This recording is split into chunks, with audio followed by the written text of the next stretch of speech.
El Economista, podcast. Hola, bienvenidos y bienvenidas a Economía sin Monotonía, un podcast de El Economista. Hola, bienvenidos y bienvenidas a Economía sin Monotonía, un podcast de El Economista. Yo soy Ana María Rosas, editora de la sección de Finanzas y Dinero de esta casa editorial. Como siempre, muy contenta de estar en esta cabina en la emisión número 28 de este podcast, en el que cada semana buscamos hablar de temas económicos que nos ocupan y nos preocupan de una manera, pues, lo más sencillo posible. Hoy les vamos a decir de qué se trata el cambio que los diputados hicieron el viernes 20 de octubre en la madrugada a la tasa del impuesto sobre la renta retenido sobre los intereses de los ahorradores para dejarla en 0.5% para el 2024. Yo sé que esto suena muy rebuscado y hasta lejano, pero no es así. Por eso, hoy está con nosotros el contador Miguel Ángel Tavares. Él es presidente de la Comisión Técnica del Colegio de Contadores de México. Contador, muchas gracias por estar con nosotros, en los micrófonos con nosotros. Un placer, Ana, a sus órdenes. Un gusto saludarles nuevamente y estamos aquí para aclarar estas dudas sobre este nuevo cambio. Así es, pero antes que nada, contador y auditorio, les voy a compartir el que para nosotros es el dato más importante de los últimos días y precisamente se trata de la aprobación en la Cámara de Diputados de la Ley de Ingresos de la Federación para el 2024, cuya minuta fue enviada para su análisis y revisión al Senado de la República.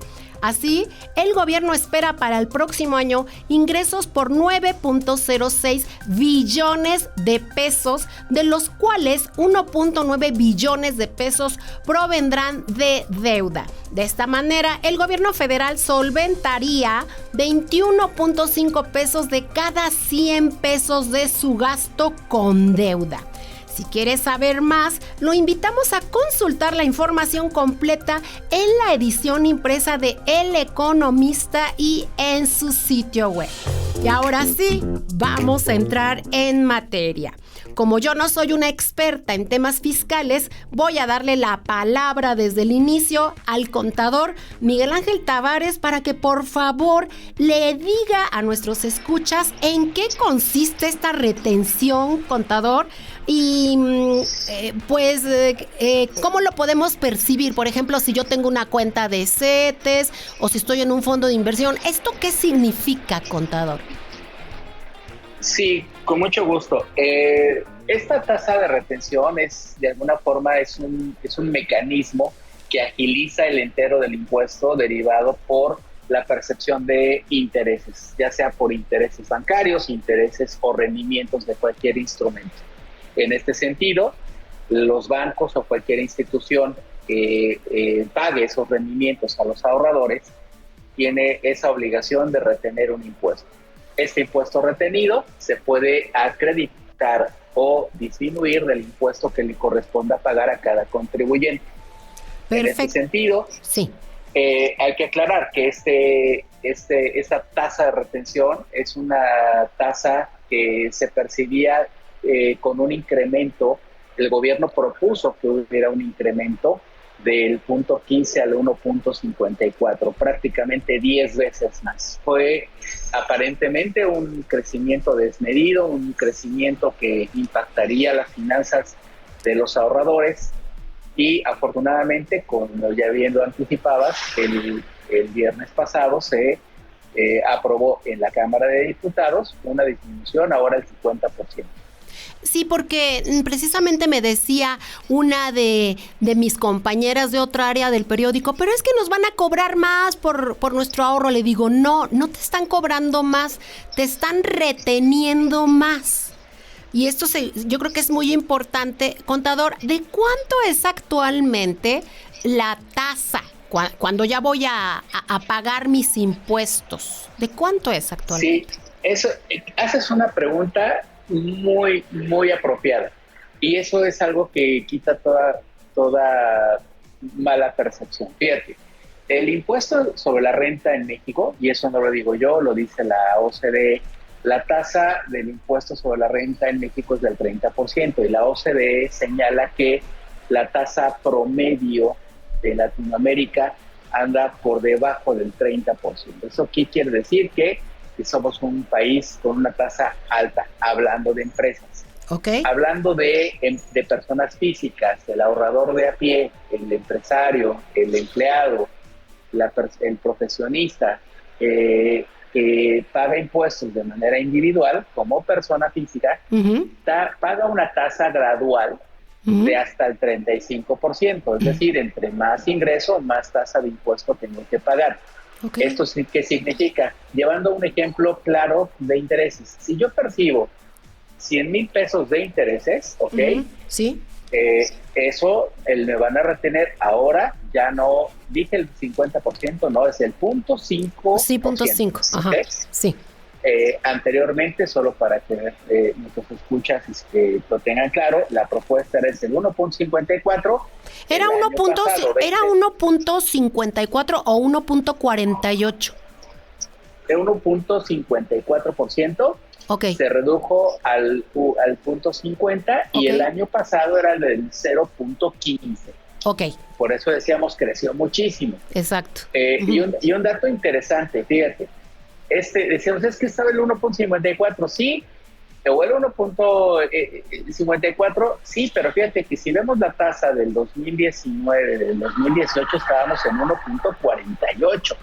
Sí. Entonces, ¿qué significó? Que en el 20, en el 21 y el 22 venía bajando. En una época de pandemia y bajó la tasa. Okay. Pero ¿qué quiere decir? Que ya traíamos una tasa con un nivel más o menos en el mismo que estaban proponiendo, ¿no? Entonces, no es de que me estaban subiendo mucho, más bien que ahora se recuperó la economía. Y esto hay que tenerlo claro y presente porque recordaremos que estamos todavía en una época de inflación. Estamos con presiones inflacionarias y como sabemos, la manera de contener esa inflación es incrementando el uso del dinero a través de las tasas de interés. Por lo tanto, tenemos tasas de interés altas, pero para contener la inflación. Esto llevado al ejemplo que expongo, en donde tengamos un ahorrador que tenga 100,000 pesos de interés, a lo mejor una tasa, déjame inventar, del 10%, sí, me retienen el 0.5, me retienen 500, ¿ok? Pero 5,000 pesos. Muy bien. Oye, ¿y cómo voy a pagar impuestos sobre esos 100,000 pesos? ¿Ok? ¿Qué quiere decir? Tengo que determinar cuál es mi base fiscal sobre la cual voy a aplicar esta tarifa gradual, hablando de una persona física. Entonces, en ese sentido, si la ley me permite, por otro lado, tomar como deducción el efecto inflacionario que yo haya sufrido por el deterioro de mi inversión. ¿Eso qué significa? Que si la cantidad ahorrada que me produjo 100,000 pesos le aplicamos la inflación, entonces es exactamente lo mismo, pero de manera inversa. Es decir, que al monto que yo tenía ahorrado lo multiplico por la tasa de interés, me dio los 100,000 pesos. Ahora lo que yo tengo ahorrado por la tasa de inflación. ¿Y cuál fue la inflación? 7 y algo por ciento. Cerrémoslo en el 7%. Entonces, si mi rendimiento fue del 10% y mi costo inflacionario fue del 7%, pago 3. En realidad estoy teniendo 3. 3, ¿Okay? Por esos 30,000 pesos, sí, le voy a aplicar, ahora sí, mi tasa de impuesto de la renta de hasta el 35%. Por esa cantidad vamos a pensar que nos quedamos en el 20%. A ese 20% sobre 30,000 pesos me está dando 6,000 pesos, menos los 5,000 pesos que me retuvo el banco. Literalmente tengo hasta una pequeña cantidad que pagar. En otras palabras, al final del camino esta retención facilita el entero de impuestos. ¿Ok? Hay que tomar en cuenta también que los bancos ya facilitan la determinación de las bases fiscales porque expiden constancias donde señalan cuál fue el interés real. Sí, cada año, ¿no? Exactamente. Sí, cada año que llega.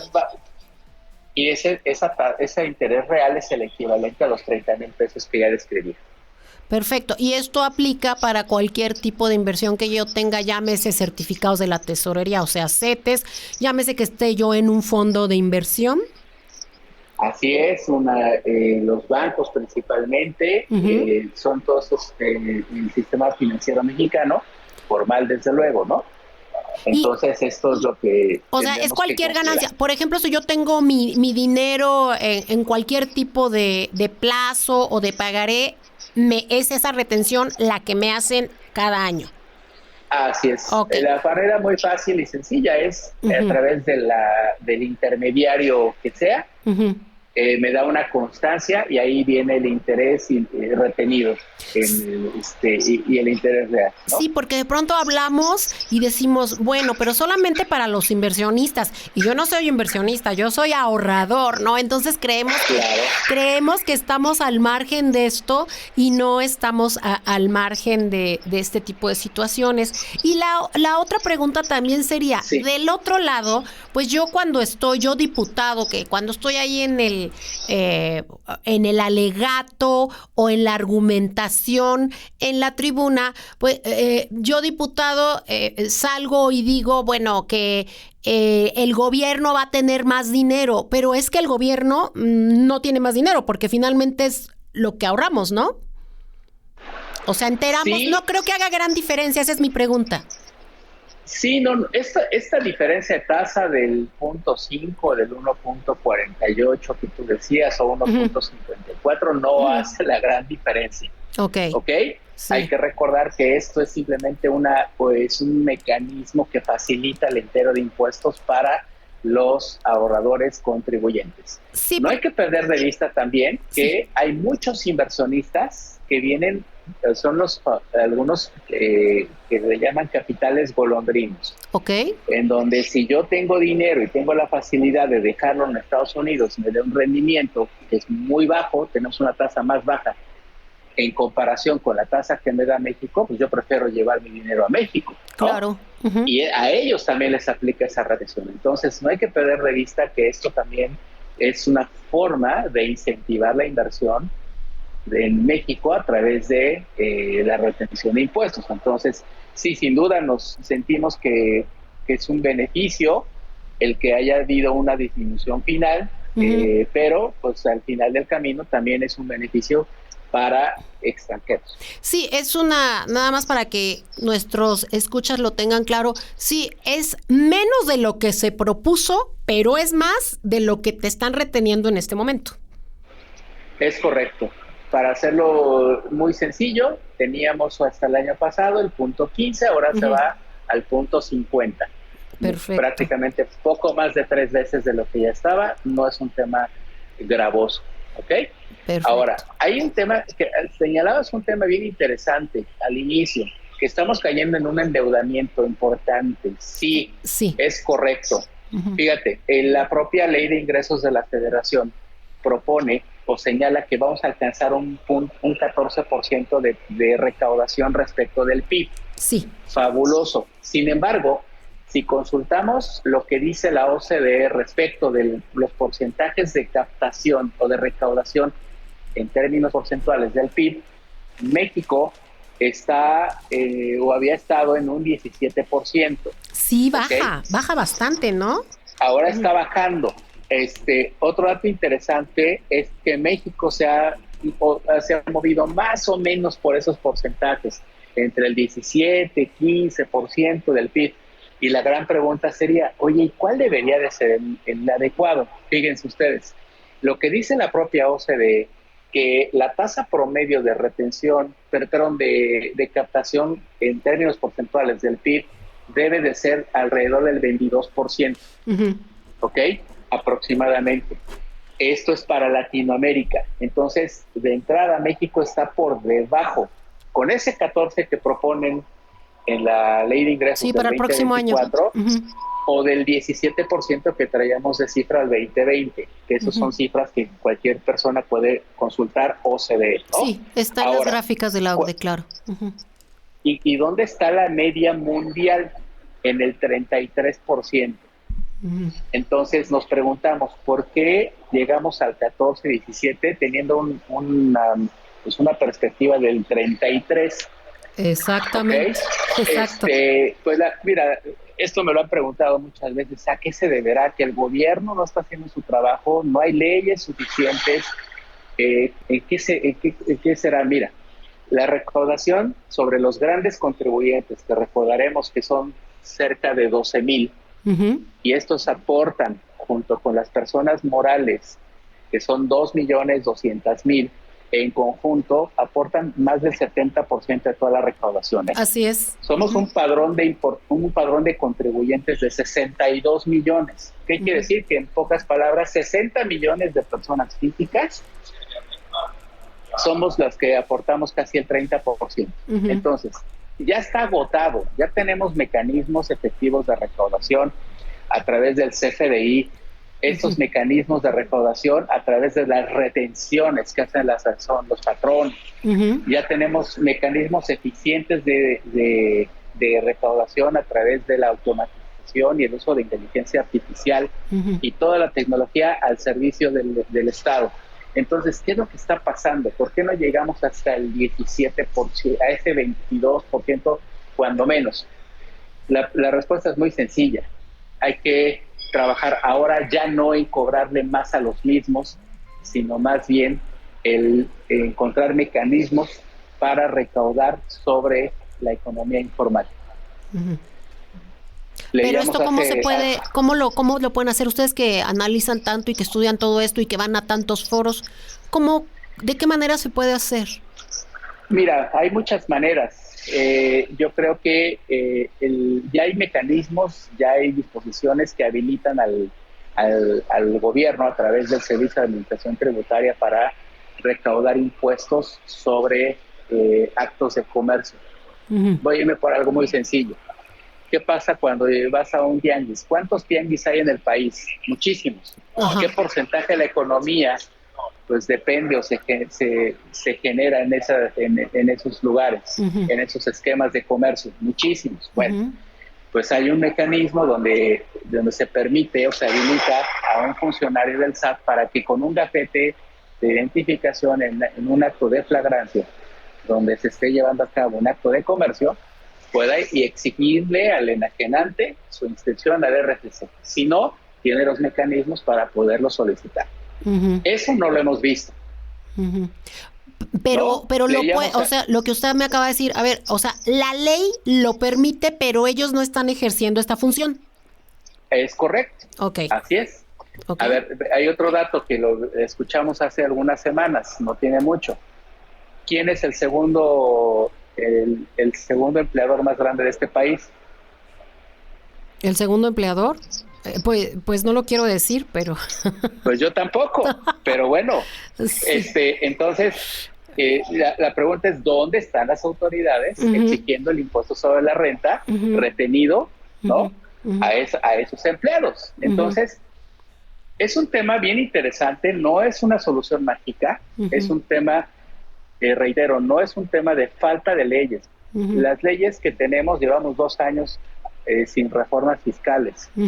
Sin duda, como todo es perfectible, pero hoy día podemos decir que la autoridad ya tiene 5 armas letales para hacer muy, muy efectiva su gestión de recaudación. ¿No? Ya no hay otra cosa que deba hacer. Hay ajustes probablemente, ¿no? Pero 5 armas letales, no sé si ahorita me dijo las 5 o me falta alguna. No, son 5 armas letales. Okay. Tenemos la presunción de una existencia de operaciones.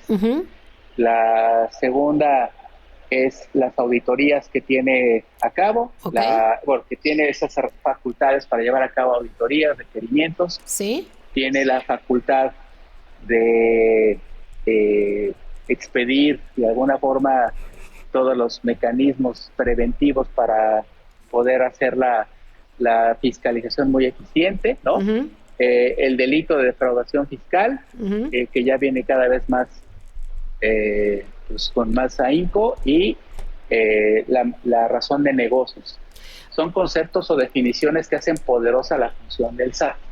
Pero, ¿Ok? pero esto no es suficiente y siempre se habla de la famosa reforma fiscal que estuvo ahí, que está parada, ¿no? Que no se ha hecho mucho. Ahí no coincido que no sea suficiente. ¿Ok? Lo hemos visto. Hoy día para la autoridad ya es suficiente. ¿Ok?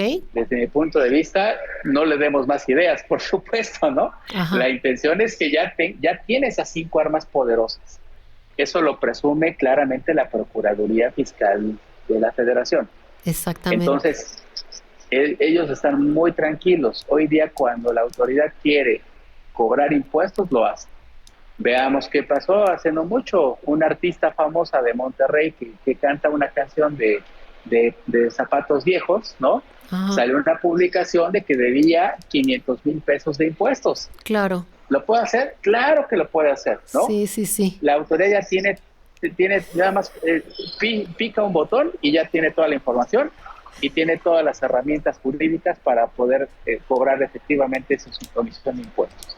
Y fíjate, un dato bien interesante, que de acuerdo con el último informe tributario de gestión, a la autoridad, si no mal recuerdo, le cuesta alrededor de 24 centavos el recaudar 100 pesos, fíjate.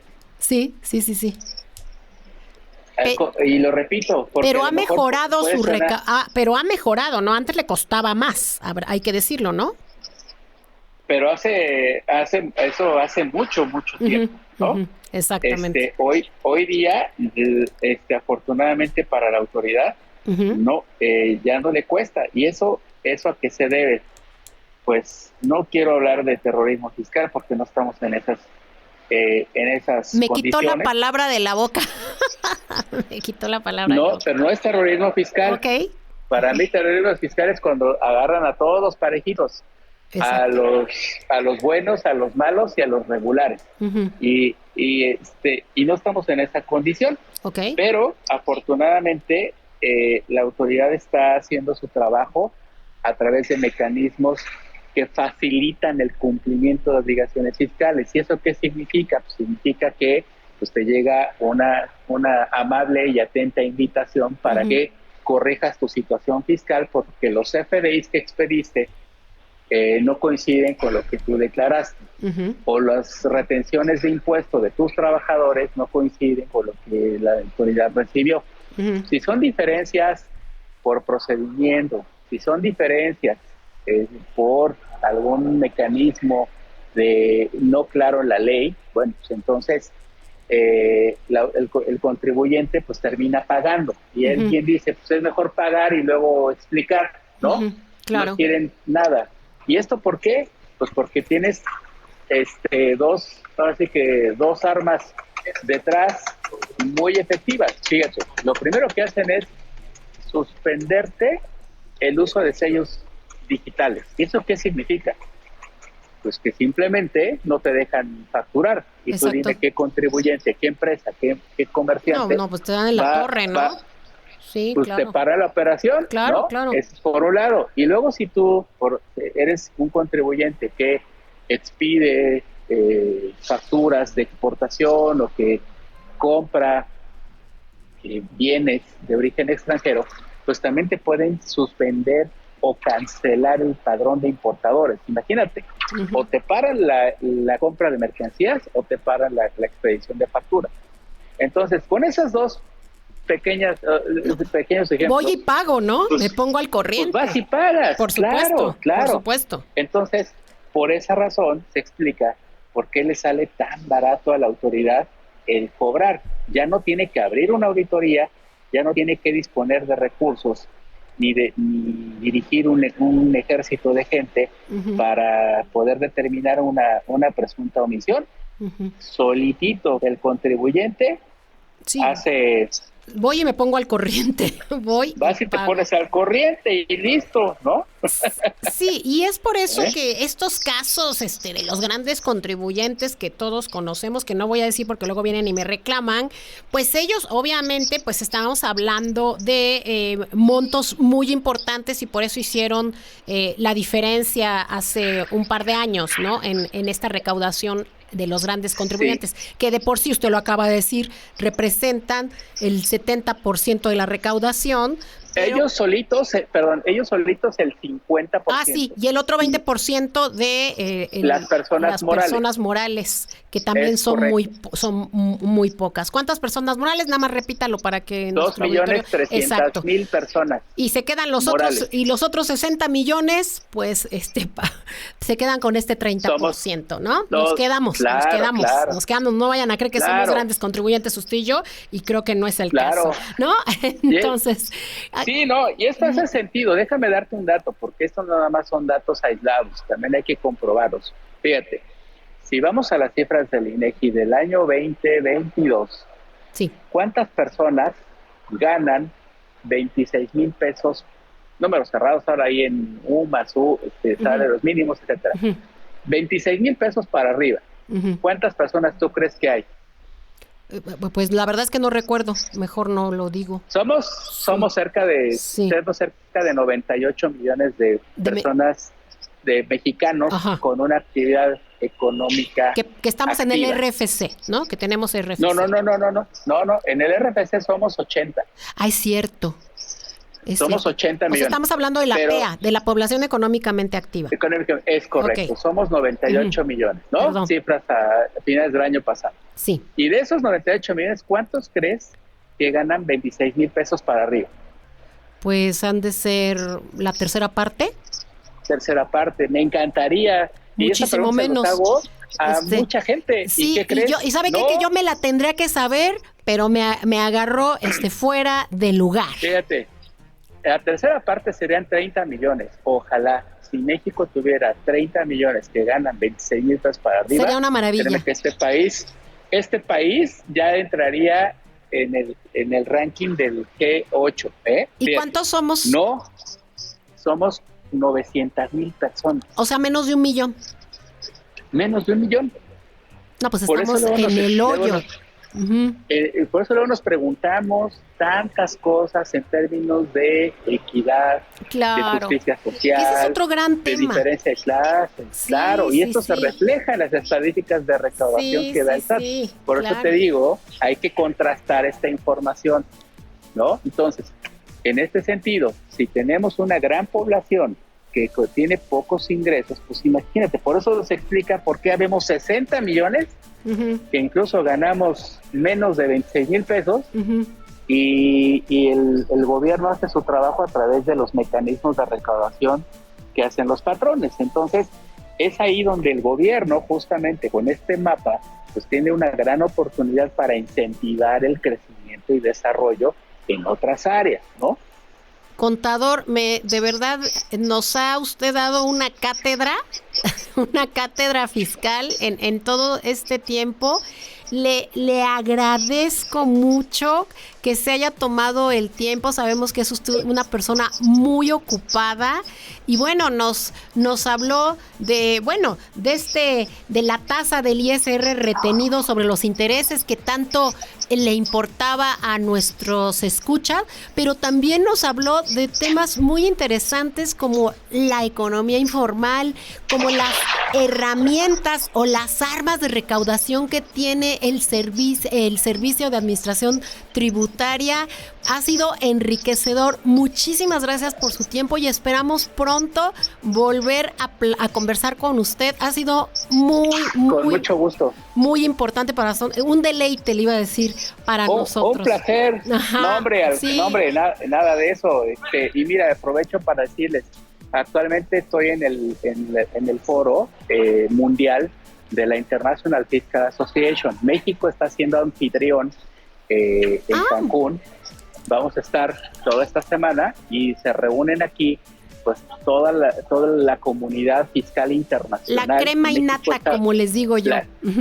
De fiscalistas con tributación internacional, y nos tocó estar aquí acompañando a nuestros amigos de la IFA México. Hoy pues va a estar muy, muy interesante. Y bueno, amigos, le agradezco, contador, y amigos, no se pierdan el detalle de esta información que nos acaba de decir el contador, porque seguramente mi compañero Santiago Nolasco, que es nuestro reportero encargado de estos temas fiscales, nos va a compartir esta información. Nuevamente, muchas gracias, contador, por haber estado con nosotros.